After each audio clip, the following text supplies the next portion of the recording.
Welcome back friends in another very important video lecture from unique life sciences. और इस video में हम पढ़ने वाले हैं आजकल का सबसे ट्रेंडी टॉपिक पीसीआर। और इसी से रिलेटेड दो और चीजें हैं हमारे पास, क्यों पीसीआर, रियल टाइम पीसीआर या real time RT PCR.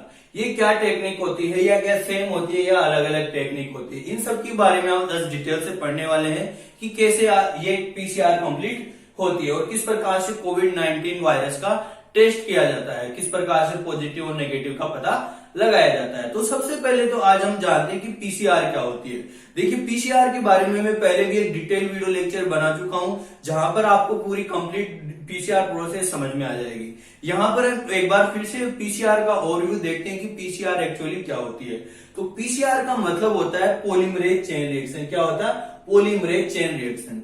Polymerase chain reaction में क्या किया जाता है, इसमें क्या किया जाता है, कोई भी हमारे पास डीएनए का एक फ्रेगमेंट है, उस डीएनए फ्रेगमेंट की यदि हमें हजारों लाखों कॉपीज बनानी है तो हम क्या करते हैं, पीसीआर टेक्निक का यूज करते हैं। और पीसीआर टेक्निक में क्या होता है, ये हाई टेम्परेचर पर होने वाली रिएक्शन है।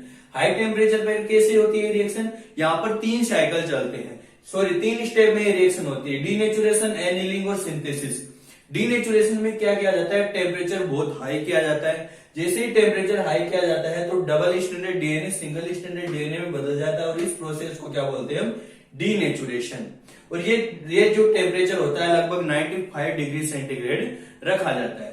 फिर क्या होता है, एनीलिंग। जैसे आपको पता है, जब भी डीएनए का सिंथेसिस, नया डीएनए का सिंथेसिस होता है पॉलीमरेज एंजाइम के द्वारा, तो उसको क्या चाहिए होता है, एक प्राइमर की आवश्यकता होती है। तो ये जो सिंगल स्टैंडर्ड डीएनए बने हैं, यहाँ पर प्राइमर आकर जुड़ेंगे। तो प्राइमर आकर जुड़े थे, इसमें प्राइमर कौन से लेते हैं, डीएनए प्राइमर, क्योंकि ये हाई टेम्परेचर पर होने वाली प्रक्रिया है, तो यहाँ पर डीएनए प्राइमर काम में लेते हैं। तो डीएनए प्राइमर इसके ऊपर जुड़ जाते हैं। डीएनए प्राइमर जुड़ने के बाद में क्या होता है, कौन आएगा, पॉलीमरेज एंजाइम। अब पॉलीमरेज एंजाइम जो नॉर्मल हमारी सेल्स में, ह्यूमन सेल्स में या किसी प्लांट सेल में जो पॉलीमरेज काम में लिया जाता है, वो होता है डीएनए पॉलीमरेज। अब वो डीएनए पॉलीमरेज हमारे टेम्परेचर पर तो काम कर सकता है, लेकिन एक हाई टेम्परेचर पर काम करने के लिए वो पॉसिबल नहीं है। वो ज्यादा टेम्परेचर पर क्या हो जाता है, इनएक्टिव हो जाता है। तो हम ऐसे पॉलीमरेज एंजाइम को काम में लेते हैं जो हाई टेम्परेचर पर भी क्या करे, अपनी एक्टिविटी शो करता रहे। तो ऐसे हम क्या करते हैं, वो पॉलीमरेज एंजाइम लेते हैं ऐसे बैक्टीरिया से जो खुद हाई टेम्परेचर पर पाए जाते हैं। तो हाई टेम्परेचर पर पाए जाने वाले कुछ बैक्टीरिया होते हैं, थर्मोफिलस बैक्टीरिया, उनसे हमें विशेष प्रकार का पॉलीमरेज एंजाइम आइसोलेट किया, जिसको बोलते हैं हम टेक डीएनए पॉलीमरेज एंजाइम। क्या बोलते हैं, टेक डीएनए पॉलीमरेज एंजाइम। अब टेक डीएनए पॉलीमरेज एंजाइम क्या कर सकता है, हाई टेम्परेचर पर, यानी हाई टेम्परेचर 70 से 75 डिग्री सेंटीग्रेड पर भी डीएनए का सिंथेसिस कर सकता है। अब वहां पर ये क्या करता है, जो प्राइमर जुड़े हुए हैं उसके आगे नए डीएनए का सिंथेसिस कर देता है। तो हमें क्या प्राप्त हो गए, एक डीएनए था हमारे स्टार्टिंग में, तो लास्ट में सिंथेसिस के बाद में एक डीएनए से 2 डीएनए प्राप्त होगा और ये एक साइकिल कंप्लीट हो गया, 3 स्टेप की एक साइकिल हो गई। अब क्या करते हैं, हम इस डीएनए को आइसोलेट नहीं करते हैं दोनों फ्रेगमेंट को, यहीं से वापस क्या कर देंगे, दूसरा साइकिल स्टार्ट कर देंगे, वापस से टेम्परेचर बढ़ाएंगे, वापस से टेम्परेचर बढ़ाते ही वापस से क्या होगा, इसका डीनेचुरेशन होगा। डीनेचुरेशन के बाद में फिर से एनीलिंग होगी, एनीलिंग के बाद में फिर से सिंथेसिस होगा और दूसरे जो साइकिल के एंड में हमें 2 से 4 प्राप्त हो जाएंगे, 2 डीएनए फ्रेगमेंट से 4 डीएनए फ्रेगमेंट प्राप्त होंगे। तीसरे साइकिल में 8, चौथे साइकिल में 16 से 32 से 64, इस प्रकार से डीएनए हर साइकिल के बाद में डबल होता जाएगा। तो एक फ्रेगमेंट से हम यहाँ पर बहुत सारे डीएनए का रेप्लिकेशन कर लेंगे। तो पीसीआर का यही काम होता है। पीसीआर का क्या काम होता है, एक डीएनए फ्रेगमेंट से बहुत सारी कॉपीज बनाना या डीएनए का एम्प्लीफिकेशन करना किसी भी मशीन में। तो पीसीआर एक मशीन में कंप्लीट होता है जो हाई टेम्परेचर पर कार्य करती है, जिसमें टेम्परेचर साइकिल चलते हैं, टेम्परेचर ज्यादा होता है, कम होता है, ज्यादा होता है, इस प्रकार से क्या होता है, डीएनए का रेप्लिकेशन होता रहता है। अब इस पीसीआर टेक्निक को यहाँ पर तो किस में यूज में ले रहे हैं, सिर्फ हम यहाँ पर डीएनए का मल्टीप्लीकेशन कर रहे हैं। यदि हमें डीएनए पर कोई भी एक्सपेरिमेंट करना हो, यानी हमारे पास सैंपल थोड़ा सा ही है, यदि हम उस सैंपल पर एक्सपेरिमेंट करने लग जाए और मान लो वो सैंपल किसी कारणवश नष्ट हो जाए, तो हमारे पास और कोई सैंपल ही नहीं रहेगा। तो पहले हम उस सैंपल की बहुत सारी कॉपीज बना लेते हैं, लेकिन हम यहाँ पर डिटेक्ट नहीं कर सकते कि हम किस डीएनए का यहाँ पर कॉपी कर रहे हैं।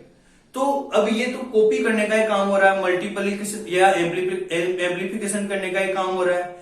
अब हम इस पीसीआर को साथ साथ डीएनए का एम्प्लीफिकेशन भी कर सके, और हम क्या कर सके कि जो किसी टारगेट डीएनए का पता लगाना हो, मान लो किसी वायरस का पता लगाना हो या किसी बैक्टीरियल डीएनए का पता लगाना हो, किसी विशेष सीक्वेंस का हमें पता लगाना हो, उसका डिटेक्शन करना हो कि किसी जीनोम में वो सीक्वेंस प्रेजेंट है या नहीं है, तो वो भी हम पीसीआर के द्वारा ही कर सकते हैं। साथ साथ में एम्प्लीफिकेशन भी होता जाए और हम डिटेक्शन भी कर सके, उसकी क्वांटिटी का पता भी लगा सके कि जो हमारा टारगेट डीएनए उसकी क्वांटिटी बढ़ रही है या नहीं बढ़ रही है। तो इस प्रकार की जो पीसीआर होती है उसको बोलते हैं हम क्वांटिटेटिव पीसीआर, या दूसरा नाम है इसका रियल टाइम पीसीआर। यानी उसी टाइम हमें ये भी पता चलता रहेगा उसी रियल टाइम में कि जो हमारा टारगेट डीएनए है वो रेप्लिकेशन हो रहा है या मल्टीप्लिकेशन हो रहा है या नहीं हो रहा है। तो देखो इसके लिए मान लो वैसे ही कोई भी डीएनए फ्रेगमेंट, कोई भी जीनोम आइसोलेट कर लिया हमने डीएनए का, जैसे किसी बैक्टीरिया से हमें डीएनए ले लिया। अब उस डीएनए में हमें विशेष इस सीक्वेंस का पता लगाना है कि ये सीक्वेंस है या नहीं है। तो हम क्या करेंगे, वही पहले वाली प्रोसेस करेंगे, डीनेचुरेशन। सब टेम्परेचर बढ़ा दे, डीनेचुरेशन होगा, दोनों स्ट्रैंड आइसोलेट हो जाएंगे, अलग अलग हो जाएंगे। अब यहाँ पर जो ये विशेष टारगेट डीएनए है हमारे पास, ये मान लो ये टारगेट डीएनए है, इस टारगेट सीक्वेंस को पहचानना है। तो इस टारगेट सीक्वेंस से जुड़ने वाला हम क्या लेते हैं, प्रोब काम में लेते हैं। क्या काम में लेते हैं, प्रोब। विशेष प्रकार का प्रोब होता है जिसको क्या बोलते हैं हम, टेक मान प्रोब। क्या बोलते हैं, टेक मैन प्रोब। अब ये जो टेक मैन प्रोब होता है वो क्या कर सकता है, किसी भी, मान लो हम यहाँ पर इस टारगेट सीक्वेंस का ले रहे हैं, तो इस टारगेट सीक्वेंस की कॉम्प्लीमेंट्री सीक्वेंस होती है, तो इसके बिल्कुल वो वहां पर जाकर जुड़ सकता है। अब ये जो प्रोब होता है उस प्रोब पर क्या होता है, विशेष प्रकार की डाई एड की जाती है। क्या एड की जाती है, डाई एड की जाती है, जिसको बोलते हैं रिपोर्टर डाई। एक एंड पर क्या एड की जाती है, रिपोर्टर डाई, जिसे हम बाद में डिटेक्ट कर पाए। क्या होती है, रिपोर्टेड डाई। रिपोर्टेड डाई जैसे फ्लोरेसेंस डाई होती है, जो क्या करती है, फ्लोरेसेंस डाई इमिट करती है, जिसको हम फ्लोरोफोर या रिपोर्टेड डाई भी बोलते हैं। और दूसरे एंड पर, इस प्रोब के दूसरे एंड पर ऐड करते हैं क्वेंचर। क्या ऐड करते हैं, क्वेंचर। ये क्वेंचर क्या कार्य करता है, हमें पता है फ्लोरोसेंस जो भी डाई होती है वो लगातार फ्लोरोसेंस जो लाइट होती है वो इमिट करती रहती है, लेकिन ये क्वेंचर क्या करता है, उस लाइट को अब्जॉर्ब करता रहता है और उस लाइट का इमिशन ज्यादा नहीं होने देता है। अब ये जो जब तक क्वेंचर इसके पास रहेगा तब तक ये डाई ज्यादा लाइट इमिट नहीं कर पाएगी, फ्लोरोसेंस ज्यादा इमिट नहीं हो पाएगा।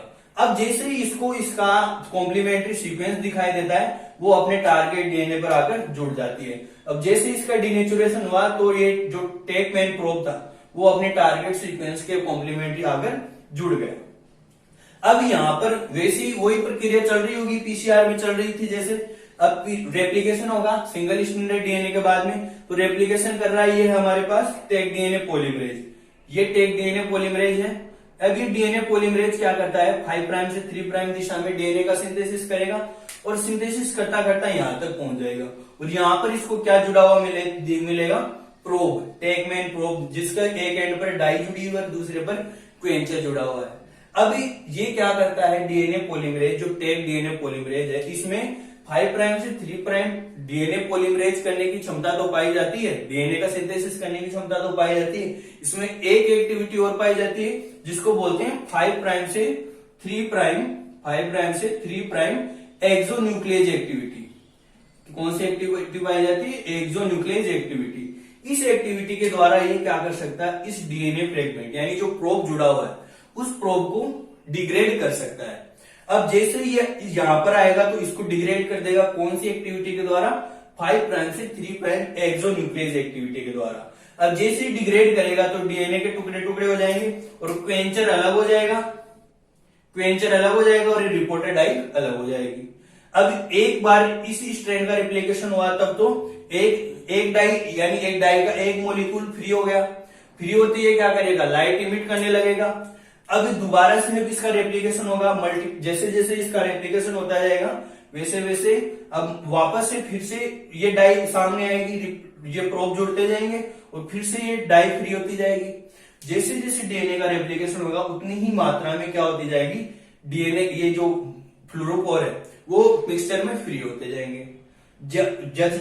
इसका मतलब क्या है, हमारा टारगेट डीएनए रेप्लिकेशन हो रहा है, टारगेट डीएनए का रेप्लिकेशन हो रहा है। टारगेट डीएनए की जो मात्रा बढ़ती जाएगी। और ये जो जैसे जैसे टारगेट डीएनए की रेप्लिकेशन होता जाएगा, ये डाई की मात्रा भी मिक्सचर में बढ़ती जाएगी। अब जैसे जैसे फ्लोरोसेंस डाई की मात्रा मिक्सचर में बढ़ती जाएगी, तो वहां से फ्लोरोसेंस डाई भी ज्यादा मात्रा में इमिट होने शुरू हो जाएगी। और इस जो फ्लोरोसेंस डाई जो लाइट इमिट हो रही है, इसको एक विशेष प्रकार के कैमरे के द्वारा हम ऑब्जर्व कर सकते हैं, डिटेक्ट कर सकते हैं। जी उस कैमरे को बोलते हैं CCD camera, charge coupled device camera जिसको बोलते हैं, जो क्या कर सकता है, इस फ्लोरोसेंस लाइट को डिटेक्ट कर सकता है और कितनी मात्रा में प्राप्त हो रही है। और इसका एक ग्राफिकल रिप्रेजेंटेशन करता है कि क्या इसकी मात्रा टाइम के अकॉर्डिंग कैसे बढ़ रही है, इसकी क्वांटिटी कैसे बढ़ रही है। इसकी क्वांटिटी बढ़ने का मतलब है किसके समानुपाती है, सीधे किसके समानुपाती है, हमारे टारगेट डीएनए की रेप्लिकेशन के समानुपाती। जैसे जैसे हमारे टारगेट डीएनए की रेप्लिकेशन होगा, मल्टीप्लीकेशन होगा, एम्पलीफिकेशन होगा, वैसे वैसे ही हमारा ये जो क्वेंचर डाई है, ये डाई है, उसकी मात्रा बढ़ती जाएगी। और ये ग्राफ बना देगा कंप्यूटर में।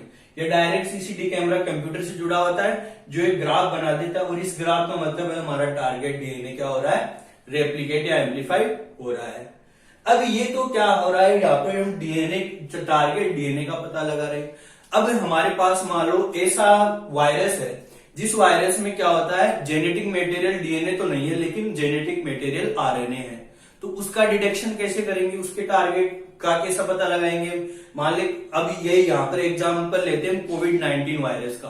कोविड-19 जो वायरस होता है, उसमें टारगेट डीएनए क्या पाए, उसमें जो जेनेटिक मटेरियल होता है वो क्या होता है, आरएनए होता है। मान लो ये है कोविड-19 वायरस और इसमें क्या प्रेजेंट है, ये आरएनए प्रेजेंट। इस आरएनए को हम आइसोलेट करते हैं। जैसे मान लो कोई भी किसी भी पेशेंट से हमने क्या लिया, वहां पर उससे सैंपल प्राप्त करेंगे, उस सैंपल में वायरस प्रेजेंट है, वायरस से हम क्या करेंगे, आरएनए को आइसोलेट करेंगे। अब जो हमारी पीसीआर मशीन है, उस पीसीआर मशीन में हम सिर्फ डीएनए का तो एम्प्लीफिकेशन कर सकते हैं, लेकिन आरएनए का एम्प्लीफिकेशन नहीं कर सकते। तो पहले हम क्या करेंगे, हमारे आरएनए से क्या बनाएंगे, डीएनए बनाएंगे। और आरएनए से डीएनए बनाने की प्रक्रिया को बोलते हैं रिवर्स ट्रांसक्रिप्शन। और ये विशेष प्रकार के एंजाइम के द्वारा कंप्लीट होती है, जिसको बोलते हैं रिवर्स ट्रांसक्रिप्टेज एंजाइम। एक विशेष प्रकार का एंजाइम होता है जिसको बोलते हैं रिवर्स ट्रांसक्रिप्टेज एंजाइम। अब ये जो एंजाइम होता है, ये क्या कर सकता है, आरएनए से डीएनए बना सकता है। आरएनए को एज ए टेम्पलेट यूज में लेते हुए उसके सामने नए डीएनए स्ट्रैंड का सिंथेसिस कर सकता है। ये जो नया बना है वो क्या है, डीएनए का स्ट्रैंड है। नए डीएनए का इसने सिंथेसिस कर दिया। अब सिंथेसिस करने के बाद में वही प्रक्रिया चलेगी जो यहां पर चली थी। हमारे पास यहां पर एक टेम्पलेट प्राप्त हो गया डीएनए का, इसके सामने जो टैग डीएनए पॉलीमरेज है, ये टैग डीएनए पॉलीमरेज है। ये टैग डीएनए पॉलीमरेज क्या करेगा, नए डीएनए का सिंथेसिस करेगा। और हमारा यहां पर हम क्या करेंगे, प्रोब डाल देंगे। अब प्रोब अलग अलग हो सकता है। कोविड-19 में प्रोब कोई अलग अलग कंपनी अलग अलग प्रकार के प्रोब प्रोवाइड करवाती है। कोई कंपनी क्या करवाती है, कोई इतने से इस जीन का, कोई इस जीन का, किसी अलग अलग जीन के अलग अलग प्रोब हमें मिलते हैं और वो प्रोब हम यहाँ पर यूज करते हैं। अब वो प्रोब क्या करेगा, अपने टारगेट साइट पर जाकर जुड़ जाएगा। अब टारगेट साइट पर जुड़ने के बाद में क्या होगा, उसका रेप्लिकेशन स्टार्ट हो जाएगा। रेप्लिकेशन स्टार्ट हो गया। अब यहाँ पर रेप्लिकेशन हो रहा है तो सामने जैसे ये टैगमान प्रोब आएगा। कौन सा प्रोब है, टैगमान प्रोब। ये टैगमान प्रोब जैसे ही आएगा तो इसके ऊपर एक एंड पर तो क्या जुड़ी हुई है, रिपोर्टेड आई या फ्लूरोफोर, जिसको बोलते हैं, क्या बोलते हैं, फ्लूरोफोर। और दूसरे को बोलते हैं क्वेंचर। क्या बोलते हैं, क्वेंचर। एक एंड पर तो जुड़ी हुई है फ्लूरोफोर और एक पर क्वेंचर। अब ये डीएनए पॉलीमरेज सिंथेसिस करता हुआ आएगा और क्या करेगा, इसको 5 प्राइम से 3 प्राइम एक्सोल्यूटेज एक्टिविटी के द्वारा डिग्रेड कर देगा। और जैसे ही डिग्रेड करेगा, यहाँ पर फ्लूरोफोर डाई यहाँ पर मिक्सचर में इमिट होने लगेगी। और जैसे जैसे रेप्लिकेशन होता जाएगा टारगेट डीएनए का, वो उसकी संख्या भी या उसकी मात्रा भी बढ़ती जाएगी। और इसकी मात्रा बढ़ती जाएगी तो वहां पर हम उसी कैमरा का सीसीडी कैमरे के द्वारा उसको डिटेक्ट कर लेंगे और हमें एक ग्राफ प्राप्त हो जाएगा कंप्यूटर में। और ये ग्राफ में जो मात्रा बढ़ती हुई दिखाई देगी, इसका मतलब है हमारा जो सैंपल है उसमें कोविड-19 वायरस है। तो इस प्रकार से हम पता लगा सकते हैं कि वो पेशेंट कोविड-19 पॉजिटिव है या नेगेटिव। यदि ये जो फ्लूरोफोर डाई की मात्रा यदि इंक्रीज नहीं हो रही है टाइम के साथ, तो इसका मतलब वो नेगेटिव है। यदि इंक्रीज हो रही है तो इसका मतलब वो क्या है, पॉजिटिव है। तो ये होती है तीनों प्रकार की पीसीआर। यहाँ पर कंफ्यूजन ये होता है कि लोग, बहुत सारे स्टूडेंट ऐसे समझ लेते हैं कि जो आरटीपीसीआर है इसी को बोलते हैं रियल टाइम पीसीआर को, आरटीपीसीआर बोलते हैं। ऐसा नहीं होता। रियल टाइम आरटीपीसीआर दूसरी होती है, real time reverse transcriptase PCR इसको बोलते हैं।